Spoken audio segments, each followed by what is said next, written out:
Jamie Dornan and Danielle Macdonald are back traveling once more in the second season of The Tourist. Now, this has already aired in multiple countries, but Netflix just released it in the US, so I thought I'd give it a go.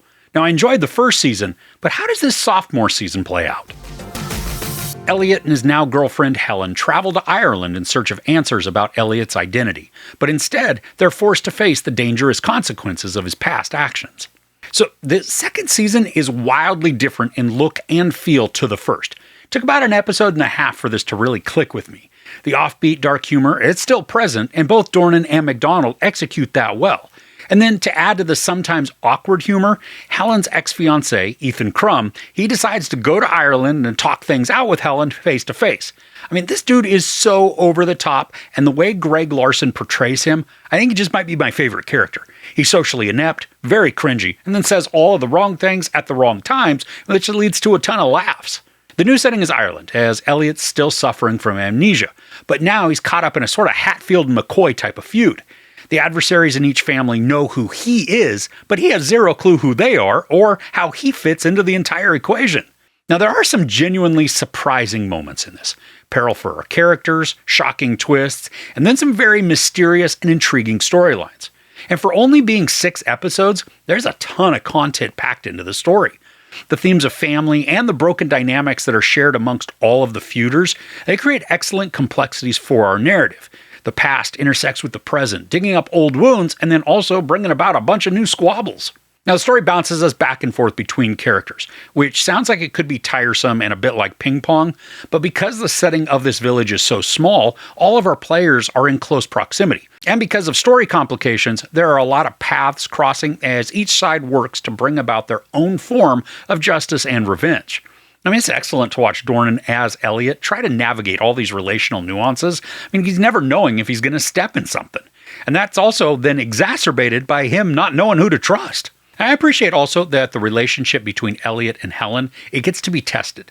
Some wonderful visuals help to illustrate states of minds as each character works through their doubts, their feelings, their expectations, and then ultimately the mystery of who Elliot was and what that could mean for his present. And while there was some brutal violence showcased in Season 1, this season brings about a bunch of surprising moments that I thought were shockingly and abruptly violent.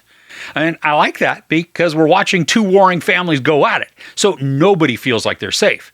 And there were many situations in which I was genuinely concerned for some of our main characters.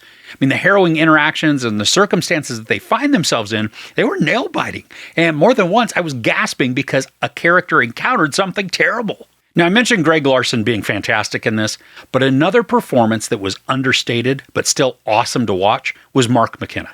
Now, he plays this young man named Fergal, and he doesn't come across as the sharpest tool in the shed, but he's very endearing thanks to this downtrodden persona who can elicit a lot of sympathy from us. I mean, the frustration, doubt, resignation that he displays, they're both heartbreaking and convincing. And then because McKenna has some excellent comedic timing, he contributes to the offbeat humor that made me laugh and chuckle at inappropriate times. I mean, it was a bit like watching Barry Cohen in The Banshees of Inisherin. Fergal, though, much less dumb. There's also a tangential storyline in this that can feel like too much of an aside, and it may be, but it also does provide some story integrations that help to inform the mystery later on, just as well as helping characters navigate to moments that become vitally important to the narrative. Now, I do think there are ways to cut this storyline down or maybe remove it and still accomplish the needed connections, but I didn't mind the addition. And plus, there is a parallel playing out that's subtly about letting go from the past and then moving on from painful situations that complement the larger arc. All right, basically just ignore what I just said about it being a tangent that feels too much of an aside. I mean, it is necessary, and cutting it would actually end up reducing the emotional impact of the entire season, even though that inclusion isn't obvious up front. All right, so is all that clear as mud? Now, at points, it felt almost as if the story was biting off more than it could chew, adding complications on top of complications. But all of the arcs converge into a point that not only was satisfying, but it felt earned through all the character progressions and the experiences that we get to watch. Now, as the season came to a close, the writing has left it open to examine more in this story. I mean, it's obvious, but also subtle in what we're shown.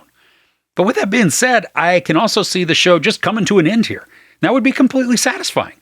Our characters have reached a point where the journey feels resolute.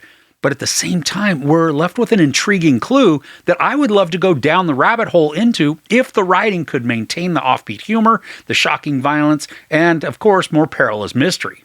Overall, I really enjoyed the second season of The Tourist. Both Jamie Dornan and Danielle Macdonald are excellent in their roles, whether they're sharing the screen or on separate story arcs. Their chemistry displays both snark and concern, crafting an endearing pair. And the narrative is heavy with complexities, but manages to keep the storylines clear, making them collide for an exciting and tense climax. While the mystery is wonderful and the acting is easy to watch, the standouts for this season are Greg Larson and Mark McKenna. They add levity and heart when it's needed most, crafting characters who could come off as annoying, but instead steal our hearts. There's no sex or nudity, a lot of profanity, and some very brutal violence. I give season 2 of The Tourist 4 out of 5 couches. So have you seen this show? Do you think there's going to be a third season? I'd love to hear your theories in the comments below. If you enjoyed this review, please give it a like. Also, don't forget to share and subscribe. I'm Chris. This is Movies and Munchies. Thanks for couching with me.